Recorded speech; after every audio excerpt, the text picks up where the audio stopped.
إن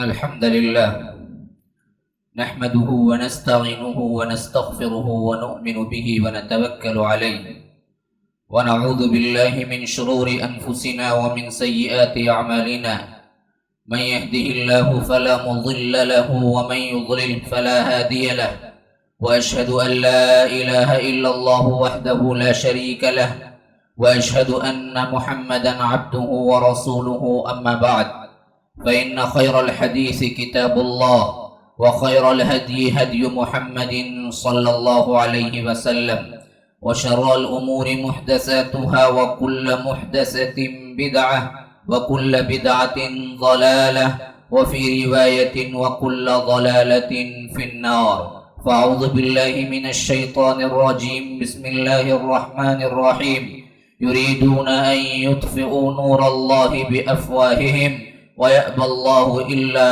أن يتم نوره ولو كره الكافرون هو الذي أرسل رسوله بالهدى ودين الحق ليظهره على الدين كله ولو كره المشركون اللهم أرنا الحق حقا وارزقنا اتباعه وأرنا الباطل باطلا وارزقنا اجتنابه اللهم علمنا ما ينفعنا وانفعنا بما علمتنا وارزقنا علما رب اشرح لي صدري ويسر لي أمري واحلل عقدة من لساني يفقه قولي برادران اسلام، واجب الاحترام بزرگوں، دوستوں اور عزیز ساتھیوں، لائق احترام ماؤں اور بہنوں،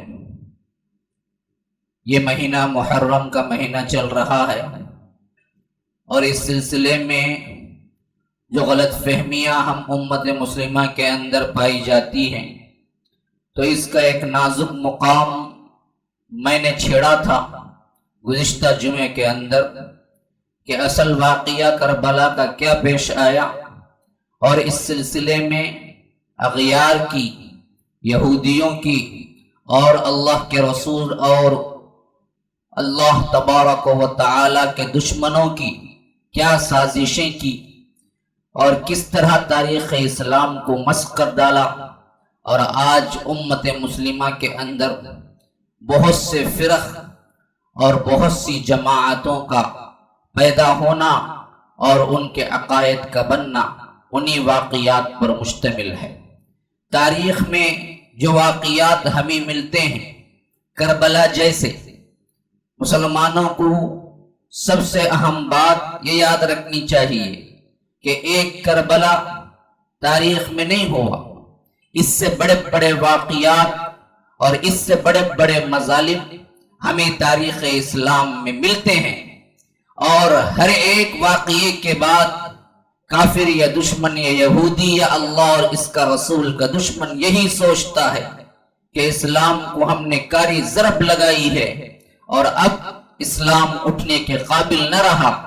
لیکن تاریخ ہمیں بتاتی ہے کہ جب بھی ایسا واقعہ ہوا، اسلام پھر دوبارہ اثر نو مضبوط اور اثر نو ابھرا، اور اس حیثیت سے ابھرا کہ اس سے پہلے بھی اتنا مضبوط نہ تھا۔ اس طرح تاریخ اسلام کے اندر ہم نے دیکھا ہے جب کبھی دشمنوں نے اپنے پھونکوں سے اس کو بجھانا چاہا، جیسا کہ اللہ رب العالمین، میں نے خطبے کی شروع میں جو آیت پڑھی ہے سورہ توبہ کی 32، اس آیت کے اندر اللہ تبارک و تعالی کہتا ہے دشمنوں کے بارے میں، یریدون لیطفئوا نور اللہ بافواہہم، ایک جگہ، دوسری جگہ فرمایا یریدون ان یطفئوا نور اللہ بافواہہم، کہ یہ اپنے پھونکوں سے اس اسلام کی شمع کو بجھانا چاہتے ہیں، لیکن اللہ تبارک و تعالی یہ فیصلہ نہیں کیا ہے، اور اللہ کا فیصلہ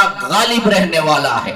وَيَأْبَى اللَّهُ إِلَّا أَن يُتِمَّ نُورَهُ وَلَوْ كَرِهَ الْكَافِرُونَ، کہ ہم نے کیا کیا ہے، اس کو تمام کر کے چھوڑنا ہے، اور اس میں کتنا ہی ناگوار کافروں کو کیوں نہ ہو، لیکن یہ ہر خیمے میں پہنچے گا، یہ ایک ایک بستی میں پہنچے گا، یہ ایک ایک گاؤں میں پہنچے گا، یہ ایک ایک فرد پہ پہنچے گا، کائنات کا ذرہ ذرہ اس شمع سے روشن ہوگا۔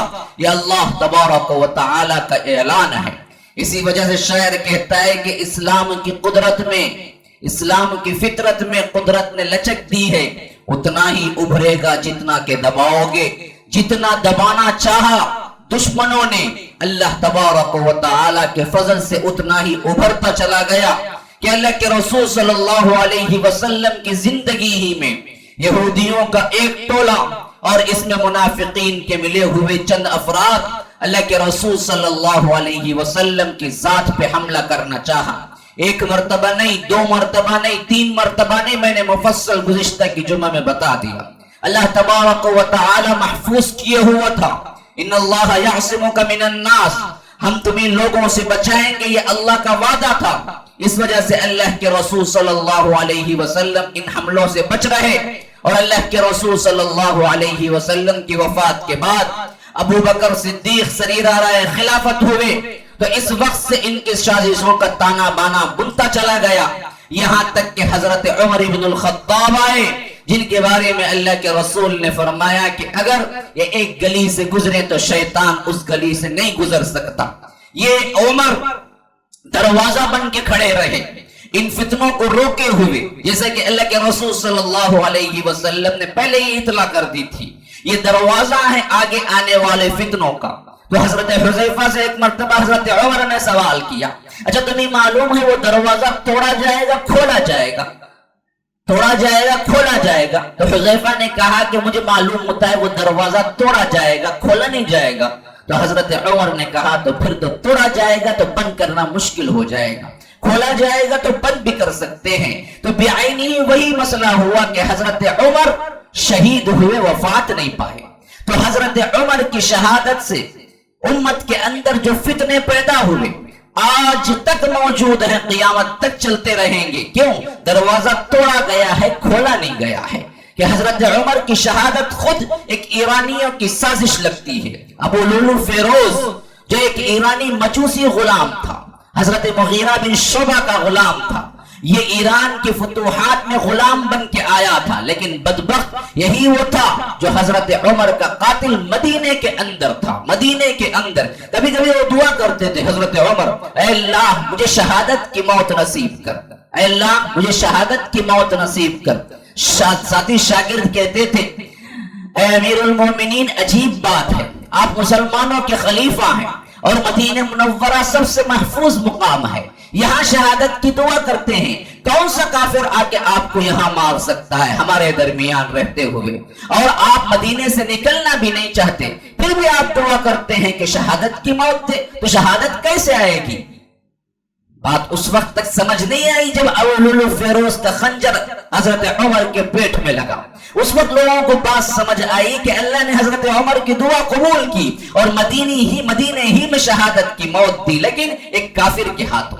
حضرت عمر نے سب سے پہلا سوال پوچھنے والے پر جب ہوش میں آئے تو پوچھا کہ مجھے کس نے مارا ہے؟ کہا کہ آپ کو مجوسی ایک غلام نے مارا ہے۔ کہا کہ الحمدللہ میں نے کسی مسلمان کی تلوار سے شہید نہیں ہوا۔ تو یہ خدشہ خود عمر کو لگا ہوا تھا کہ بعد بدبخت مسلمان نام کے نکلیں گے جو ہمارے بھی دشمن ہوں گے۔ تو آگے چلیے، حضرت عثمان کی شہادت کا واقعہ تو خود مسلمانوں کے ناطے، اور وہ لوگ جنہوں نے خود کیا ہے حضرت عثمان سے زیادہ اپنی پاک بازی پاک دامنی کا نعرہ لگایا تھا، یہ بدبخت ترین لوگ بعض وہ تھے جو منافقین تھے، بعض یہودی تھے جو مسلمانوں کی شکل میں آئے تھے۔ ان کا سرگروہ کا نام، ان کے سرگردہ، ان کا سردار عبداللہ ابن سبا تھا، اور ابن سبا سے تاریخ میں مشہور ہوا۔ اب یہ پوچھ سکتے ہیں کہ ایک شخص وہ بھی یہودی حال کال کر مسلمانوں کے اندر گھستا ہے اور پوری صحابہ کی جماعت کو درہم برہم کرتا، کیا اتنا پاورفل تھا؟ اصل میں بات یوں نہیں ہے جیسے آپ سوچتے ہیں، بات یہ ہے سادہ لوہی کی۔ صحابہ کا معاملہ یہ تھا کہ نہ ان کو سازش آتی تھی، نہ ان کو کوئی معاملہ بدنیتی آتی تھی، نہ انہوں نے دنیا حاصل کرنے کا کبھی کوئی پروگرام بنایا تھا۔ سادہ لوگ تھے، بڑے سادے انسان تھے، اور اپنے ہی جیسا دوسروں کو خیال کرتے ہیں، یہ سب سے بڑا مسئلہ تھا۔ جو سادہ ہوتا ہے وہ انسان جب مخاطب سے کبھی بات کرتا ہے اس کو بھی ویسے ہی سادہ سمجھتا ہے، اور جو انسان مکار ہوتا ہے وہ مکار دراصل اس سادگی سے فائدہ اٹھاتا ہے، اور اسی طرح کئی سادے سیدھے لوگ ہمیشہ بزنس میں بھی مار کھا جاتے ہیں، بعد میں چیختے پھرتے ہیں کہ بھائی میں نے اس کو ایسا نہیں سمجھا۔ اصل ان کی سادگی غالب تھی اور اس کی مکاری اوپر تھی، اور مکاری کی وجہ سے یہ غالب آ گیا۔ یہی معاملہ تو پوری تاریخ میں ہمیں نظر آتا ہے صحابہ کرام کا، اتنے سادہ تھے کہ ان سادگی سے ان مکار لوگوں یہ خود حضرت علی اور اس دور کے جو صحابہ تھے ان کے حاشیے دماغ میں بھی نہیں آ سکتا تھا کہ ایسے بھی مکار لوگ ہوں گے۔ انہوں نے اپنی طرح لوگ سمجھے، جیسے وہ سادہ ہیں اسی طرح کے، لیکن یہ تھے ہی مکار۔ یہ مکاری دراصل ان کی سادگی پہ غالب آ گئی تو وہ تمام واقعات رونما ہوئے جو ہمیں تاریخ میں سب سے بڑے واقعات اور تاریخ کے طالب علم کو سب سے سنگین مرحلے سے گزرنا پڑتا ہے جب وہ ان واقعات کو پڑھتا ہے۔ تو غرض کہ میں نے گزشتہ جمعہ میں بتایا تھا کہ 18 ذی الحجہ 36 ہجری کے اندر اللہ کے رسول صلی اللہ علیہ وسلم کے دوہرے داماد اور سب سے چہیتے اور اللہ کے رسول صلی اللہ علیہ وسلم نے جن کے لیے 2-3 مرتبہ الگ سے جنت کی بشارت دی، ایک مرتبہ کہا کہ آپ جنتی ہیں، ایک مرتبہ کہا کہ آج کے بعد اس عثمان جو بھی کر لے اس کے لیے جنت ہی ہے۔ جب انہوں نے انفاق کے معاملے کو حل کیا، تبوک کے موقع پر بوریاں لا کے رکھی اور 1000 سوار دیے، تو اللہ کے رسول نے کہا کہ عثمان کو اب کوئی گناہ نقصان نہیں پہنچا سکتا، وہ جنتی ہے۔ ایسے جنتی کا اعلان سنے ہوئے یہ بدبخت لوگ ہیں جنہوں نے ان کے گھر کا محاصرہ کر کے 18 ذی الحجہ کو گھر کے اندر داخل ہو کے قتل کر دیا۔ اور حضرت عثمان اس وقت 82 سال کے تھے، 80 پر 2 سال، بوڑھے اور روزے سے تھے، قرآن کی تلاوت کر رہے تھے، صبغت اللہ اس آیت پہ پہنچے تھے، اور حضرت عثمان کا خون بھی وہی گرا تھا۔ یہ قتل عثمان حضرات صحابہ کرام کے لیے بڑا ہی صدمے کا موقع تھا۔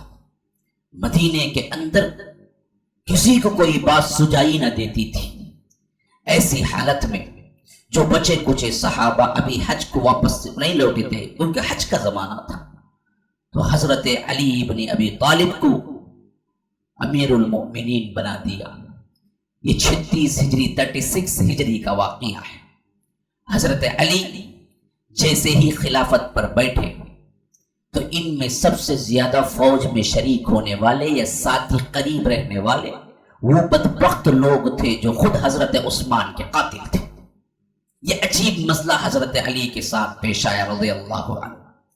اپنے بھی دشمن، غیر بھی دشمن، اور صحابہ کے اندر ایک معاملہ اٹھا کہ خون قتل عثمان کا پہلے قصاص لیا جائے۔ حضرت علی کس سے قصاص لیتے؟ جنہوں نے مارا وہ ایک آدمی نہیں تھا، ایک گروہ تھا، اور وہ گروہ پورا کا پورا خود حضرت علی سے سپورٹ کر رہا تھا۔ ایسے وقت میں عدالت کا قائم کرنا اور ایسے وقت میں صحیح فیصلہ کرنا ان کے بس کی بات نہیں تھی۔ حضرت علی نے یہی کہا کہ وقت تو میں پہلی فرصت میں قاتلان عثمان کو اس کی سزا دے کے رہوں گا، لیکن معاملہ اصل میں صحابہ کا نہیں تھا، اصل میں اس گروہ کا جو شیطانی تھا، جو فتنہ انگیزی پھیلانے کے لیے اندر ادھر بھی تھا ادھر بھی تھا، یہودی اور منافقوں کا ایک ٹولہ۔ ان لوگوں نے یہاں بھی باتیں بنائی وہاں بھی باتیں بنائی۔ حضرت علی کے اس میں یہ کہا کہ آپ کو یہ لوگ دراصل جنگ کے لیے بلاتے ہیں، تشدد کرتے ہیں، آپ کو فلاں کہتے ہیں، اور وہاں جا کے جو لوگ قاتلان عثمان کا بدلہ مانگتے تھے ان سے کہا کہ تم کیسے چھوڑ سکتے ہو علی کو، پکڑو انہیں خلیفہ نہ مانو جب تک کہ یہ حال نہ ہو جائے کہ قاتلان عثمان کا بدلہ لے لیں۔ حضرت علی اس سے تنگ آ کے اپنے مجمع میں اعلان کیا کہ بھائی حضرت عثمان کے قتل میں جو لوگ ہیں سب اٹھ کے کھڑے ہو جائیں، کون کون ہے میں قصاص لینا چاہتا ہوں۔ پورا لشکر کھڑا ہو گیا، کہا کہ ہم نے کیا ہے ہم نے کیا ہے ہم نے کیا ہے۔ اتنے لوگوں کو مارتے کہاں ہو سکتی تھی بات؟ یہ پورے پرتشدد بھی تھے، ساتھ میں مکار بھی تھے، اور ساتھ میں چغلی بھی کھاتے تھے، ساتھ میں ایک دوسرے کو لڑانے کے فن کو بھی جانتے تھے. حضرت علی جیسے سادے شخصیت جنہوں نے اللہ کے رسول صلی اللہ علیہ وسلم سے تربیت پائی، وہ ان کی مکاریوں کو کیا جانے. اس حیثیت سے معاملہ بگڑتا گیا اور اس کی پاداش میں دو جنگیں صحابہ کرام کے اندر ہوئی ہیں. ایک حضرت عائشہ کے ساتھ اور حضرت علی ہیں مقابل میں. یہ جنگ کا نام جنگ جمل ہے اور اس میں تقریباً 9 سے 10 ہزار کے قریب مسلمان شہید ہوئے. ایک طرف حضرت عائشہ تھی اور ایک طرف حضرت علی تھی.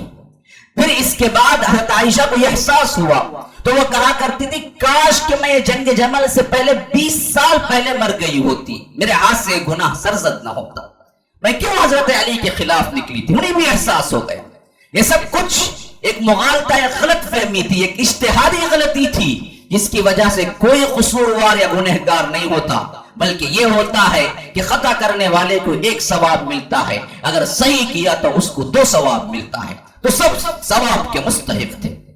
اسی طرح بعد میں آگے چل کے حضرت امیر معاویہ سے اور حضرت علی سے ایک جنگ ہوئی. اس جنگ کا نام ہے جنگ صفین. یہ صفین کے مقام پہ ہوئی اور اس میں تقریباً 80 سے 90 ہزار افراد مارے گئے، شہید ہوئے. مسلمانوں کے دونوں مسلمان گروہ تھے اور دونوں پائے کے صحابی تھے. ادھر امیر معاویہ تھے، ادھر حضرت علی تھے. یہاں تک کہ یہ بھی معاملہ ختم نہ ہوا تھا کہ یہ جو گروہ یہ ٹولہ تھا، کون سا ٹولہ؟ یہودیوں اور منافقوں کا مجموعہ اور اسلام کے خلاف سازشوں کو بننے والا یہ ٹولہ. اس میں سے عبد الرحمن ابن ملجم، نام دیکھیے کتنا اچھا ہے عبد الرحمن، لیکن کون ہے پتہ ہے عبد الرحمن؟ یہ بدبخت ترین انسان ہے امت کا جس نے حضرت علی کو قتل کیا، جس نے حضرت علی کو قتل کیا. ایک روایت کے مطابق اللہ کے رسول نے کہا 2 بدبخت ترین انسان دنیا میں ہیں. 2، ایک وہ تھا جو صالح کی اونٹنی کو قتل کیا، جو معجزتاً چٹان سے نکلی تھی. وہ کسی اونٹنی کے پیٹ سے نہیں آئی تھی، وہ چٹان پھاڑ کے نکلی تھی. لیکن اس کو کیا کیا؟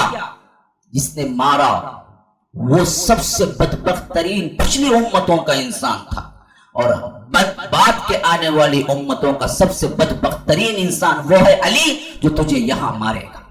تو حضرت علی کے قتل کی پیشن گوئی اللہ کے رسول نے پہلے ہی دی تھی. لیکن نام اس کا تھا عبد الرحمن ابن ملجم، اور قتل کی سازش کا اسی سے اندازہ لگا لیجیے کہ بدبخت ترین لوگوں کے عقائد کیا تھے. ہاں، یہ عقائد کیا تھے؟ یہ کس طرح بڑوں پر، یہ کس طرح صحابہ پر کفر کے فتوے لگا کے انہیں قتل کرتے تھے.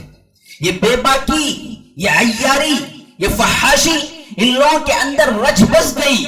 حتیٰ کہ آج بھی ہم دیکھتے ہیں کہ مینا کا واقعہ ہوا، کتنے حجاج مارے گئے اس حج کے اندر، لیکن سازشوں کا تانا بانا کہاں لگتا ہے؟ وہی جس کی طرف میں اشارہ کر رہا ہوں. اگر ذہین لوگ بیٹھے ہوئے ہیں اور میں ذہین سماعتوں سے خطاب کر رہا ہوں تو آپ کو اشارے سے بات سمجھ لینی چاہیے. آج حجاج کرام 2015 کے اندر جو بڑے واقعات رونما ہوئے ہیں مینا کے اندر، اس کا تانا بانا کہاں جا کے میں حجاج کو مارنے تک سے زری نہیں کرتے. یہ ایسے دشمن ہیں جنہوں نے ہمیشہ اہل السنہ کے بڑے بڑے لوگوں کو قتل کرنے کے لیے انہوں نے کبھی نہیں ڈرا اور کبھی خوف الہی نہ کھایا، حالانکہ بڑے دعوے دار تھے دین کے. یہ بدبخت بھی سازش جہاں کیا وہ کہاں کیا پتا ہے؟ کعبۃ اللہ کے صحن میں بیٹھ کے سازش کی. کعبۃ اللہ کے صحن میں بیٹھ کے یہ اور اس کے 2 ساتھی مل بیٹھے اور کہا کہ آج امت پریشانی میں ہے تو 3 اشخاص کی وجہ سے ہے. ایک حضرت علی ادھر، ایک معاویہ، حضرت معاویہ ادھر، ایک ان کے سیکریٹری عمرو بن عاص. ان تینوں کو ایک ہی وقت میں ہم قتل کر دیں، 3 لوگ الگ الگ. تو ایک نے کہا کہ میں عمرو بن عاص کو کر دوں گا، دوسرے نے کہا کہ میں امیر معاویہ کو کر دوں گا، تیسرے نے کہا عبد الرحمن ابن ملجم نے کہ میں حضرت علی کو کر دوں گا. تاریخ مقرر ہوئی 17 رمضان یا صبح 16 رمضان کی، 16 رمضان کی صبح، 16 رمضان کی صبح 41 ہجری کے لحاظ سے. اور آگئے ادھر عبد الرحمن ابن ملجم کوفہ میں، وہ شام میں، وہ مصر میں، عمرو بن عاص مصر میں تھے. اور ایک ہی وقت میں فجر کی نماز کو جب نکلے، تینوں کا پلان یہ تھا کہ ہم یہاں پر اپنے ذمے لگائے گئے افراد کو قتل کر دیں گے. اور یہی ہوا کہ اس میں سب سے پہلے حضرت علی باہر نکلے اور وہ آتے تو عمومی طور پر ایک معمولی انسان کی طرح آتے، نہ خدام، نہ حشم و جشن، نہ ساتھ میں کیا ہے ہٹو بچو کے نعرے، وہ اپنے آپ میں سادے طریقے سے آتے اور راستے میں جو بھی مل جاتا یا جو بھی گھر سویا ہوا مل جاتا اس کو کھٹکھٹاتے ہوئے آتے کہ بھائی نماز نماز نماز، یہ کہتے ہوئے مسجد کے اندر داخل ہوتے۔ تو سب سے پہلے وہ چھپا ہوا تھا مسجد کے اندر، اور حضرت علی دروازے میں داخل ہوئے تو پہلا وار کیا جو حضرت علی کے لیے کاری نہیں تھا، وہ دراصل اپنا وار کچھ پہلو بچا گئے، تو دوسرا وار پھر کیا تو وہ سیدھے جا کے سر میں لگا، جس کی وجہ سے حضرت علی کا خون بہنا شروع ہوا، اور وہاں سے لوگ مسجد میں نماز کے لیے آ چکے تھے۔ تو حضرت علی نے لگایا نعرہ کہ لوگ پکڑو اس کو جس نے مجھے مارا ہے، تو لوگ پکڑنے لگے، تو یہاں تک کہ ابن ملجم قید ہو گئے۔ یہاں یہ واقعہ ہوا۔ وہاں یہ ہوا کہ حضرت امیر معاویہ فجر کی نماز کو نکلے تو ان کے قتل کرنے والے نے بھی پوزیشن سنبھال لی، لیکن وہ بڑے چوکھنے آیا کرتے تھے، اور اللہ تبارک و تعالیٰ کو اصل میں منظور تھا کہ معاویہ رہیں اور علی کو اپنے پاس بلا لیں۔ تو معاملہ یوں ہوا کہ وہ بھی ضرب لگایا، لیکن ضرب ران پہ لگ گئی، تلوار کمار کسی مہلک جگہ پہ لگنے کے بجائے ران پہ لگی، اور حضرت امیر معاویہ نے ایک چھوٹا سا زخم لگا کے وہ بھاگ گیا، اور حضرت امیر معاویہ کے فوجی اس کو پکڑ لیے اور قتل کر دیا گیا، اور وہ علاج معالجے سے ٹھیک ہو گیا۔ تو حضرت امیر معاویہ کو کچھ نہیں ہوا۔ عمرو بن عاص کو بھی قتل کرنے کے لیے وہاں فجر کے وقت وہ موجود تھا، لیکن معاملہ یہ ہوا کہ اللہ نے بچانا چاہا۔ اس وقت حضرت عمرو بن عاص کو کچھ بیماری تھی، تکلیف تھی، پیٹ کا درد تھا، تو انہوں نے اپنے ایک سپاہی کو کہا کہ آج نماز تم پڑھا دو، آج نماز تم پڑھا دو۔ وہ نماز کے لیے نکلے ہی نہیں۔ یہ بدبخت حضرت عمرو بن عاص سمجھ کے اس نمازی پڑھانے والے کو امام کو قتل کر دیا۔ تو حضرت عمرو بن عاص بھی بچ گئے، حضرت امیر معاویہ بھی بچ گئے، رہا حضرت علی تو انہیں کاری زخم لگا، سورہ کے صبح کو لگا، اور پورا دن اور 17 کا پورا دن اس حالت میں بھی حضرت علی زندہ رہے۔ اور سب سے پہلے انہوں نے کہا کہ مجھے مارنے والا کون ہے؟ بتایا گیا کہ عبد الرحمن ابن ملجم خارجی، جو اپنے کو کافر کہتا ہے، کہا کہ دیکھو اگر میں اس زخم سے اچھا نہ ہو اور مر جاؤں تو اس کو بھی قتل کر دینا، صرف ایک آدمی کو، اس کے خاندان کو ہاتھ نہ لگانا، اس کے لیے دوسروں کو جتنے خارجی ان سب کو نہ مارنا، اور یاد رکھو ان کو بھی صرف ویسے ہی مارنا جیسے اس نے مجھے مارا ہے، ایک ہی وار میں، اسے قتل کر کے مسلح نہ بنانا، ناک کان ہاتھ الگ الگ نہ کاٹنا، انصاف کے ساتھ وہی جگہ اسے بھی مارنا تلوار جہاں اس نے مجھے ماری ہے۔ اگر میں اچھا ہو جاؤں تو میں خود دیکھ لوں گا اسے کیا سزا دینی ہے۔ تو یہ حضرت حسن کو بلا کے وصیت لکھوائی اس کے بعد کہ اللہ اور اس کے رسول اس معاملے پر، اور میں اللہ اور اس کے رسول کی مطابقت کرنے والا اللہ کا بندہ اپنی طرف سے پیغام دے رہا ہوں کہ حسن ہمیشہ تقوی اختیار کرو اور انصاف کے ساتھ عدل پہ قائم رہو، اور دیکھو میرے بعد میں کسی کو خلیفہ نہیں بناتا، تم چاہو تو جس کو چاہو بنا لو، میں اس معاملے میں نہ روکتا ہوں نہ اس معاملے میں تمہیں کسی ایک کو جانشین بناتا ہوں۔ یہ کہتے ہوئے پھر حضرت علی رضی اللہ عنہ اس حالت میں بھی ایمان کی اور اسلام کی اور اللہ اور اس کے رسول کی مطابقت اور اللہ اور اس کے رسول کی اطاعت کی عام لوگوں کو وصیت کی، اور حضرت علی اسی حالت میں شہید ہوئے۔ تو حضرت حسن نے سوچا کہ خارجی ان کے خون کے پیسے ہیں، اور انہیں اگر کسی ایک عام جگہ کے قبرستان کی قبر بنایا جائے تو ہو سکتا ہے یہ بدبخت لوگ قبر میں سے بھی حضرت علی کو نکال کے اذیت دیں۔ تو انہوں نے 10-15 قبریں ایک ساتھ کھدوائی اور راتیں رات ایسے قبر میں دفنایا کہ 10-15 قبریں وجود میں آ گئی۔ کسی کو پتہ نہیں تھا کہ کس میں حضرت علی ہے، اور آج تک کسی کو پتہ نہیں ہے حضرت علی کی قبر کہاں ہے، کہاں ہے۔ یہ سب بیکار کے نعرے ہیں کہ کوفے میں ہے، فلاں ہے، اصل حقیقت کسی کو پتہ نہیں ہے۔ بہت سی روایتیں حضرت علی کی قبر کے بارے میں آتے ہیں۔ ایک روایت یہ ہے کہ حضرت حسنین کریمین نے اس کو لے جا کے مدینہ دفن کرنا چاہا، اور اس کے لیے بیل گاڑی بات کی، اور وہ جا رہے تھے کہ راستے میں بیل گاڑی وہ لے کے خود حضرت علی کی نعش کو غائب ہو گئی، کسی کو پتہ نہ چلا کہ وہ کہاں گئی۔ یہ بھی روایت ہے۔ اور یہ بھی ہے کہ کوفے کے ایسے خاص جگہ میں دفن کیا جہاں پر قبریں ہی نہیں تھی اور لوگوں کو معلوم ہی نہیں تھا کہ کہاں حضرت علی دفن کیے گئے۔ یہ بھی روایت ہے کہ بہت سی قبروں کو نقلی بنا کے ایک قبر میں دفن کر دیا تاکہ لوگ حضرت علی کی قبر کو پہچان نہ سکیں۔ یہ دیکھیے اللہ تبارک و تعالی سے یہ انتظام تھا۔ کیا انتظام؟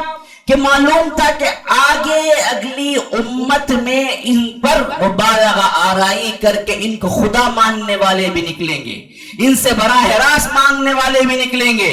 اللہ نے اپنے رسول کی صحابی کی عصمت اور ان کی سیرت کو بچانا چاہا تو قبروں کے نشان ہی مٹا کے رکھ دی۔ اگر اللہ کی قسم کھا کے کہتا ہوں اگر حضرت علی کی قبر نمایاں ہوتی تو آج یہ لوگ جنہوں نے حضرت علی کا نعرہ لگایا ہوا ہے وہاں پر ایک بت بنا کے چھوڑ دیتے، وہاں پر علی اعلان عرس مناتے، وہاں پر سب مشرک اور سب شرکیہ کام کرتے۔ اللہ تبارک و تعالی نے اپنے صحابی کو بچانا چاہا، اسی وجہ سے اللہ کے رسول کی قبر کو بھی بچایا، اللہ کے رسول کے صحابہ کی قبروں کو بھی بچایا۔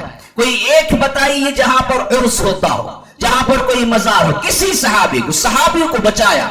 ہاں بعد میں آنے والے اس سے محفوظ نہ رہ سکے تو کوئی عبد القادر جیلانی کی قبر بنا کے انہیں قبہ بنا کے مزار بنا کے پوجنے لگا، کوئی قاری شاہ ولی، کوئی فلاں کوئی فلاں کوئی فلاں، یہ بابا وہ بابا، ایسے بہت سے نکلی اور کیا ہے بہت سے لوگوں کی طرف منسوب مزارے ہیں۔ لیکن اللہ نے اپنے صحابہ، اپنے رسول کے صحابہ اور اللہ کے رسول کو خود بچا لیا۔ ایک اعلان یہ ہے، ایک غلط بات مشہور یہ ہے کہ تمیم انصاری صحابی رسول تھے۔ اللہ کی قسم یاد رکھیے، ہمیں تاریخ کے پورے اصحابہ اٹھا کے دیکھ لیجئے کہ جن میں 8,000 سے زیادہ صحابہ کرام کی ہسٹریاں ہیں، آپ اٹھا کے دیکھ لیجئے صحابہ کے اندر تمیم انصاری نام کے کوئی صحابی نہیں تھے۔ ہاں ایک نام ملتا ہے وہ ہے تمیم داری، انصاری نہیں۔ تو تمیم انصاری کی درگاہ یا مزار کو جو صحابی رسول لکھا ہوا ہے اس کا تاریخ میں کوئی ثبوت نہیں ملتا۔ تو اللہ تبارک و تعالی نے اپنے رسول کو بھی بچایا، اللہ تبارک و تعالی نے اپنے رسول کے صحابہ کو بھی اس سے بچایا کہ حضرت علی کے قبر کا نام و نشان کہاں ہے اس دنیا میں کسی کو پتہ نہیں ہے، اللہ محفوظ رکھے ہوئے ہے۔ لیکن یہ بدبخت لوگ آگے ہی بڑھتے چلے گئے، پھر اصرار کر کے حضرت حسن کو خلیفہ بنا دی۔ یہ کون ہے پتہ ہے؟ حضرت علی کے سب سے بڑے بیٹے جن کی ماں فاطمہ ہے، جن کی دادی خدیجہ ہے، جن کے نانا محمد الرسول اللہ صلی اللہ علیہ وسلم ہے، جن کے نانی خدیجۃ الکبریٰ ہے، اور اللہ کے رسول کی بہت ہی مشابہ ترین صورت لے کے آئے تھے، ہو بہو۔ بعض صحابہ تو کہتے تھے کہ جیسے ہم حسن دیکھتے تو اللہ کے رسول کی تصویر نگاہ میں سامنے آ جاتی، بالکل ہو بہو اپنے نانا پہ گئے تھے۔ عادات، اطوار، اخلاق میں بھی وہی تھے، بہت زیادہ سخی، دل کھول کے خرچ کرنے والے، اپنی زندگی میں 2 مرتبہ کھل کا کھل گھر کا سامان سے لے کر سوئی تک اللہ کی راہ میں صدقہ کرتے، 2 مرتبہ کھل کا کھل۔ اور تقریباً روایتوں میں آتا ہے کہ 50 حج انہوں نے پیدل کی۔ عمر ہی کتنی ملی؟ عمر ہی کتنی ملی؟ ہجرت کے 50ویں سال گزرے اور پیدا ہوئے تھے ہجرت کے 4ویں سال یا 3ویں سال، ملی ہی عمر جتنی، گویا کہ ہوش سوالا تو وہاں سے لے کر ہر سال پیدل حج کیا ہے، یوں معلوم ہوتا ہے۔ مورخین کی تعداد کے حساب سے معلوم یوں ہوتا ہے کہ ہر سال انہوں نے پیدل حج کیا، اور یہ اتنے حسین ترین تھے کہ اللہ کے رسول صلی اللہ علیہ وسلم کی مشابہت، اور اللہ کے رسول اتنی محبوب اور اتنا محبت رکھتے تھے کہ ایک ران پہ انہیں بٹھایا کرتے تھے اور ایک ران پہ اسامہ کو بٹھایا کرتے تھے جو ان کے متبنہ لے پالک بیٹے جو حضرت زید ہیں ان کے بیٹے تھے۔ اللہ کے رسول نے ایک بیٹا لے پالک بنایا تھا، ہاں ایک بچے کو لے کے پالا تھا، وہ حضرت زید ہیں، ان کے بیٹے کا نام ہے اسامہ بن زید، بہت محبت کرتے تھے ان سے بھی۔ تو ایک ران پہ حضرت حسن کو بٹھاتے تھے، ایک ران پہ اسامہ کو بٹھاتے تھے، پھر ہاتھ اٹھاتے تھے، کہتے تھے کہ الہی میں ان دونوں سے محبت کرتا ہوں، تو بھی ان سے محبت کر، اور ان سے جو محبت کرتا ہے ان سے بھی محبت کر، اسامہ اور حسن سے جو محبت کرتا ہے ان سے بھی تو محبت کر۔ اللہ کے رسول صلی اللہ علیہ وسلم یہ دعا کرتے تھے۔ تو اللہ کے رسول نے جب حسن آئے تو ایک مرتبہ ان کے نسبت کہا، سر پہ ہاتھ پھیرتے ہوئے، یہ میرا بچہ سردار ہے، یہ میرا بچہ سردار ہے۔ ایک زمانہ آئے گا کہ یہ دو بڑے مسلمان گروہوں کو جو اختلاف کے مارے لڑائیاں ہو رہی ہوں گی، اختلاف کو ختم کر کے صلح کرا دے گا۔ کب؟ یہ 4-5 سال کے تھے تب کا واقعہ۔ اور اللہ کے رسول کی پیشن گوئی پوری ہونے کا وقت کہاں آیا؟ حضرت علی کی خلافت ہونے کے بعد، شہادت ہونے کے بعد 40 ہجری میں آیا، 41۔ تو حضرت علی کے بعد حضرت حسن ادھر خلیفہ بنے، تو ادھر حضرت معاویہ پہلے ہی کہہ رہے تھے کہ میں امیر المومنین ہوں، تو اس حیثیت سے انہوں نے پیغام بھیجا کہ حضرت حسن کو کہ بیکار کا خون خرابہ مت کیجیے امت کے اندر، آئیے صلح کر لیں گے۔ حضرت حسن پہلے ہی صلح چاہتے تھے۔ حضرت معاویہ نے جب پیغام بھیجا فوری طور پر قبول کیا، کہا کہ چند شرائط ہیں میرے۔ کہا شرائط؟ حضرت معاویہ بھی بڑے ہی بہترین اخلاق اور ذہین ترین صحابہ میں سے تھے، انہوں نے بلینک پیپر سائن ڈال کے بھیجا، گویا کہ آج کی زبان میں یوں کہہ لیجئے کہ بلینک چیک۔ بلینک چیک تو تم جو چاہے فل کر لو، سائن نیچے میری ہے۔ بیائی اسی طرح حضرت معاویہ نے پیپر دے کے بھیجا کہ سائن کر کے کہ شرائط اس میں جو چاہے تم لکھ لو، میں راضی ہوں صلح کرنے کے لیے۔ تو حضرت حسن کے پاس جب یہ بلینک چیک پہنچا تو حضرت حسن نے جو پہلے سے تیار کردہ شرائط تھی وہ لکھی اور دے کے بھیج دیا۔ تو حضرت امیر معاویہ کے پاس یہ پیغام پہنچا کہ حضرت حسن شرائط پر تیار ہے صلح کرنے کے لیے۔ تو امیر معاویہ نے پڑھ کے دیکھ کے کہا کہ مجھے ہر شرط قبول ہے، منظور ہے۔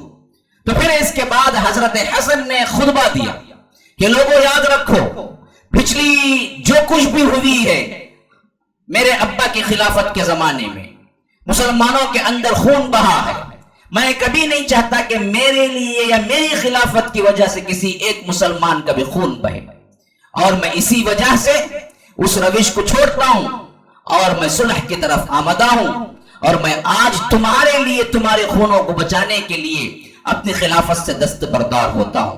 پھر حضرت معاویہ کی طرف انہوں نے یہ الفاظ کہے کہ حضرت معاویہ سے کہا کہ معاویہ اگر خلافت تمہارا حق تھا تو وہ تم تک پہنچ گئی، یا میرا حق تھا تو میں تمہیں دے دیا، بات ختم۔ آج سے پوری امت مسلمہ کے ایک خلیفہ مانے جائیں گے، وہ حضرت امیر معاویہ ہیں، اور اس کے علاوہ اب یہاں سے امن و سکون شروع ہونے لگا۔ پھر مسلمان پورے متفق متحد ہو گئے ایک۔ اب پھر جہاد کے سلسلے میں غیر مسلموں کا اور وہ ممالک جہاں پر ابھی اسلام نہیں پہنچا تھا وہاں پر جانے کے لیے تیاریاں ہونے لگی۔ تو یہ منافق ٹولہ اور منافقین کا وہ ٹولہ جو اتنے زمانے خون بہاتا آ رہا تھا دونوں کے درمیان، یہ کیسے چین سے بیٹھتا؟ وہ حضرت حسن کو گالیاں دینے لگا، حتیٰ کہ ایک مرتبہ جب خیمے میں اکیلے تھے مارنے کے لیے آیا اور اتنا قریب آ کے اتنی بے عزتی کی کہ حضرت حسن کے کپڑے تار تار کر کے رکھ دی، یہاں تک کہ ایک کپڑا انہی بدن پہ نہ تھا۔ وہ بھاگ کے جا کے اپنے قبیلے میں پناہ لیے، پھر اس کے بعد کپڑا لیا۔ یہ حالت تھی، اور جب بھی حضرت حسن گزرتے کہتے کہ اے مسلمون اور مومنین کو ذلیل کرنے والے، کیا پکارتے؟ اے مسلمانوں کو ذلیل کرنے والے، مذلل المومنین، اے وہ جو ہے مسلمانوں اور مومنوں کو ذلیل کرنے والے، عار المومنین، مسلمانوں کے لیے ننگے عار، شرم کا باعث بننے والے، اس طرح کے الفاظ کہتے تھے حضرت حسن جب گزرتے۔ کون؟ انہی کے لوگ جو آج نعرہ لگاتے ہیں حسن حسن، حسین حسین۔ یہ وہی افراد ہیں جنہوں نے کیا ہے ان کو اس وقت کہا تھا جب وہ سب سے بہتر کام اپنے نانا کے احکام پر اللہ کے رسول صلی اللہ علیہ وسلم کے احادیث کو خیال رکھ کے کہ اللہ کے رسول نے کہا تھا کہ یہ میرا بیٹا سید ہے جو بڑے بڑے گروہوں میں صلح کرا دے گا، تو حضرت حسن کو یہ حدیث یاد تھی اور اسی بنیاد پر حضرت امیر معاویہ سے صلح کی تھی۔ لیکن یہ بدبخت لوگ جو چاہتے تھے کہ صلح نہ ہو، مسلمانوں میں ہمیشہ لڑائیاں ہوتی رہے اور ان کی قوت مسمار ہوتی رہے، یہ کبھی کافروں کے خلاف نہ اٹھے، اپنے ہی اندر خانہ جنگی کرتے کرتے مر جائیں، تو یہ جن کے فلسفے تھے، جن کے عقیدے تھے، جن کی نیتیں تھی، وہ حضرت حسن کو گالیاں دینے لگی، حضرت حسن پر کیا ہے تانے کسنے لگے، حضرت حسن کو مارنے کی پلاننگ کرنے لگے۔ تو حضرت حسن نے کوفے سے سامان سفر باندھا اور سیدھے مدینہ منورہ پہنچ گئے، پھر مدینے سے کبھی نہ نکلے، یہاں تک کہ بدبختوں نے زہر دے کے انہیں مار دیا 50 ہجری کے اندر۔ 40 میں واقعہ ہوا، 10 سال اور زندہ رہے۔ 50 ہجری میں حضرت حسن بھی شہادت پائی یا وفات پائی۔ اب اس کے بعد وہ مرحلہ آتا ہے جو حضرت معاویہ کے ساتھ حضرت حسین کا تھا۔ 10 سال زندہ رہے حضرت معاویہ حضرت حسن کے بعد بھی، اور حضرت حسین ان کے چھوٹے بھائی تھے۔ حضرت حسین بھی خاموشی کے ساتھ انہی کی ماتحتی میں زندگی گزارتے تھے۔ حضرت معاویہ کی بیعت بھی کیے تھے، کوئی مسئلہ نہیں تھا۔ 40 سے لے کر 60 تک 20 سال حضرت امیر معاویہ بلا شرکت غیر پوری امت مسلمہ مملکت اسلامیہ کے تنہا خلیفہ تھے، اور اللہ تبارک و تعالیٰ کے فضل و کرم سے بڑا امن تھا۔ اسلام کی فتوحات پہنچے ہوئی تھی، قسطنطنیہ تک پہنچ گئی تھی، اور ادھر مصر فتح ہو گیا تھا، اور ادھر اٹلی تک پہنچ گئے تھے۔ پورا اسلام اور اسلامی دنیا خوش و خرم زندگی گزار رہی تھی، یہاں تک کہ حضرت امیر معاویہ کی وفات کا وقت آ پہنچا۔ 60 ہجری میں امیر معاویہ نے وفات پائی، تو اس وقت بعض صحابہ خود حضرت امیر معاویہ کو یہ سجیشن دیا، یہ رائے دی کہ پھر آپ کے بعد کہیں حضرت علی والا معاملہ نہ ہو جائے، پھر مسلمان 2 گروہوں میں بٹ کے خون خرابہ نہ کرنے لگے خلافت کے لیے، اس وجہ سے آپ کے ہوتے ہی آپ کسی کو بنا دیجیے۔ تو باتوں میں لمبے واقعات ہیں، میں بڑا کیا ہے مختصر کر کے بیان کر رہا ہوں، وقت نہیں، باتوں میں یہاں تک بات پہنچی کہ یزید کو خلیفہ بنا دیجیے۔ یزید کون ہے؟ یزید بن معاویہ، حضرت معاویہ کا بیٹا تھا۔ جس طرح سیرت کو مس کر کے یزید کو ایک بہت بڑا فرعون سے بھی بڑا پاپی بنا دیا ہے، اصل معاملہ یوں نہیں ہے، یہ سب شیعوں کی کارستانیاں ہیں۔ یہ صحابی کا بیٹا تھا، اور بہت سے اللہ والے آج بھی گواہی دیتے اس دور کے کہ برائی اس کے اندر نہیں تھی، سادہ سیدھا مسلمان تھا۔ بعضوں نے کہہ دیا شراب پیتا تھا، بعضوں نے کہہ دیا کہ ہمیشہ لڑکیوں کے ساتھ رہتا، بعضوں نے کہہ دیا کہ کیا ہر برائی اس کے پاس تھی۔ یہ جو چاہے لکھ گئے، اور ہم مسلمان بھی یزید کو اتنا برا سمجھتے ہیں، کوئی یزید نام رکھنے کے لیے تیار نہیں ہوتا ہے۔ حالانکہ دیکھا جائے تو اسلاف میں بہت سے یزید ہیں جو بڑے بڑے صلحاء اور بڑے بڑے اولیاء بنے تھے، انہوں نے اس کے نام کو جائز رکھا اور رکھا۔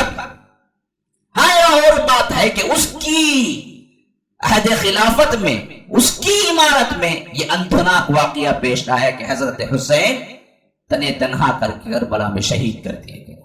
یہ بات تو حقیقت ہے، ہم بھی مانتے ہیں، لیکن اس کا سبب اور اس کو سازشی اور یہی کیا، یہ تمام جتنی غلط فہمیاں ہیں لے آ کے ان پر جو ڈالتا ہے، یہ دراصل تاریخ سے ناواقفیت کا نتیجہ ہے۔ ہاں، ایک بات ہے کہ یزید نے وہ کام نہیں کیا جو دراصل ایک مجرم کے لیے کرنا تھا، جو حضرت حسین کو قتل کیا، اس کو قتل نہیں کیا باوجود اقتدار رکھنے کی، یہ اور بات ہے۔ لیکن ان کو مارنے والے اصل کون ہیں؟ وہی ہیں جو آج ان کے لیے پکار کے کیا ہیں سینے پہ ماتم پہ گوپی کرتے ہوئے نظر آتے ہیں۔ یزید کا زیادہ ہاتھ نہیں ہے، بنسبت ان کا ہاتھ زیادہ ہے، ان کی نسلوں کا ہاتھ زیادہ ہے، جنہوں نے حضرت حسین مدینہ منورہ میں خاموش حضرت معاویہ کی ماتحتی میں زندگی گزار رہے تھے، تو خط لکھ کے بلایا کہ کوفہ آ جاؤ، ہم تمہیں کیا ہے خلافت کی باغ دوڑ دے دیں گے۔